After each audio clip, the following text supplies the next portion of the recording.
Hi everyone, hope you're doing well from whatever you're watching this channel, depending on the time zone. Now today, we saw a contingent of police officers raiding Jimmy Wanjigi's home in Muthaiga. Imagine a lorry full of police officers going for search of one individual at his home. And this was happening around 2 p.m. there. And according to police officers, the car came speeding all the way from the town to Jimmy Wanjigi's home.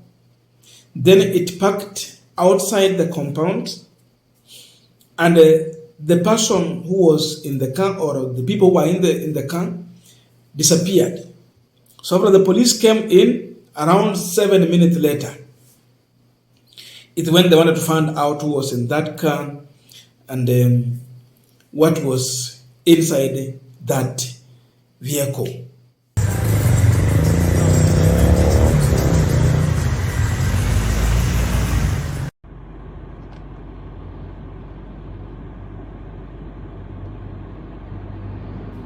So imagine Jimmy Wanjigi's home, the entire compound from the gate, it was marked as the area of crime scene. So you can't cross that. And therefore, that was the situation. And according to the IG of police, Gilbert Masengeli, he's reporting that they intercepted a personal motor vehicle from Muthaiga, residence of Jimmy Wanjigi. And this is what they are finding out. 2 Motorola gadgets, 7 assorted chargers, 4 tear gas, 1 phone. That is the IG of police reporting back about what they have found out from that vehicle. Inform the public that today we intercepted a personal motor vehicle, Brado model KDC 883R in Muthaiga, at the residence of Jimmy Wanjigi. In the vehicle, we have recovered 4 tear gas canister, 2 Motorola gadgets, 7 assorted chargers for the pocket phones, and 1 mobile phone. Investigators are on the ground and to ascertain more details. Now, one question: as all this was happening, where was Jimmy Wanjigi? Was he in his house, or he was away from home?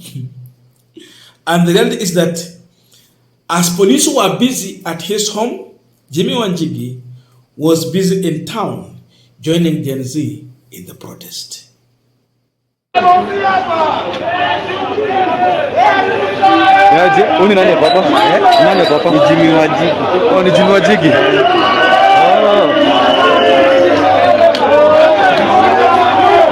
this is Jimmy Wanjigi.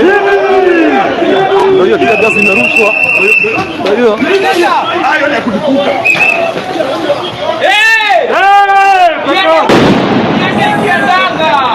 Jimmy Wanjigi ndio huyo ameingizwa kwa gari.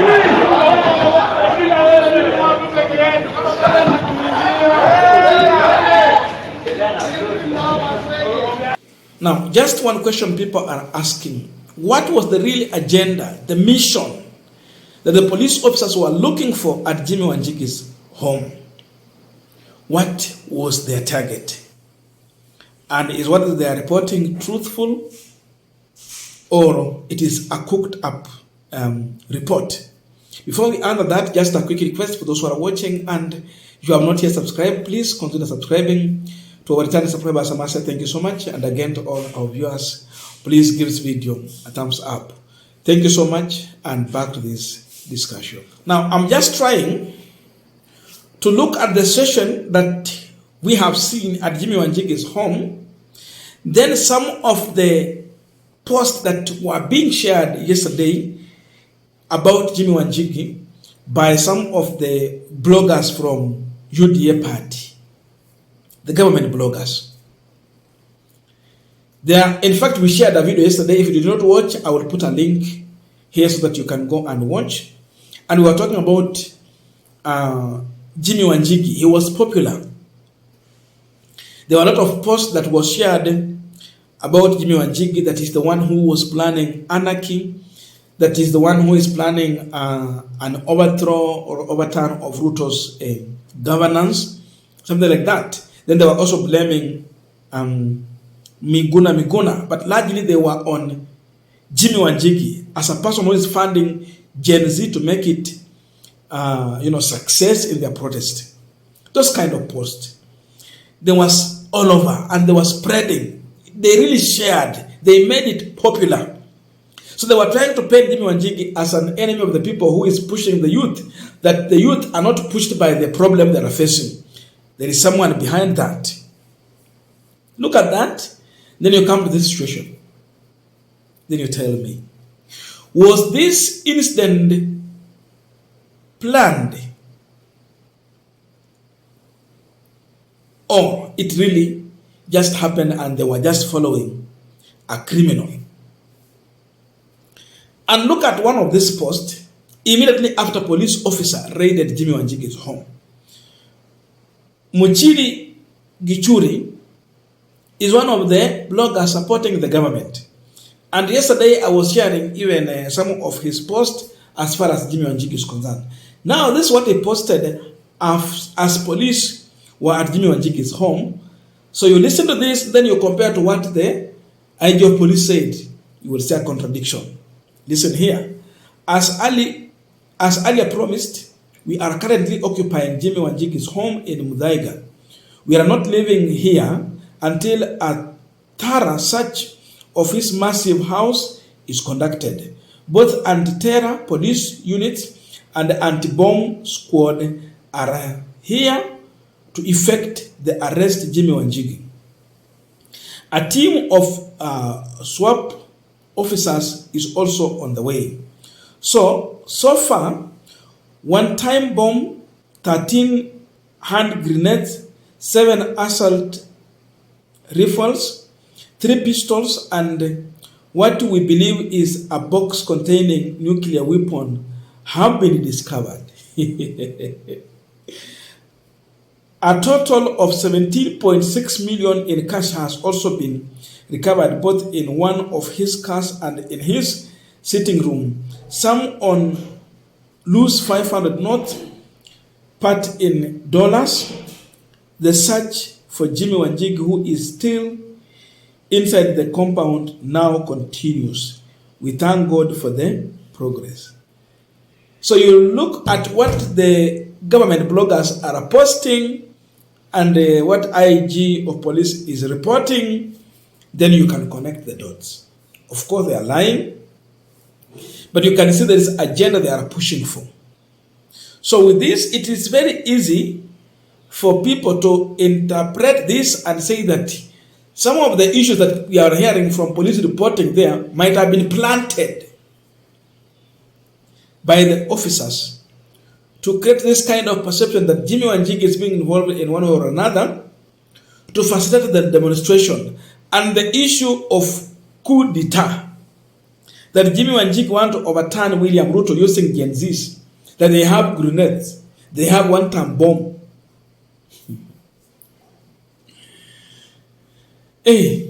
So that discussion comes in. How do you separate the two? Becomes not easy.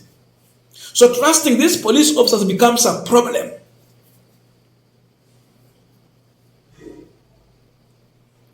The issue of trumped up charges comes in. You plant something on someone, you force it on him, you create a public perception around it to solve a political problem. When indeed the issue here is economic problem that took the youth to the street. Corruption, mismanagement of resources. A lot of lies in governance, incompetence. So it is very easy for Kenyans to conclude that this is a witch hunt for Jimmy Wanjigi. And you see, even he was being targeted by police officers in the town. He could not protest peacefully. You know, wanasema ako na tear gas na polisi anamrushia tear gas huko. So which is which?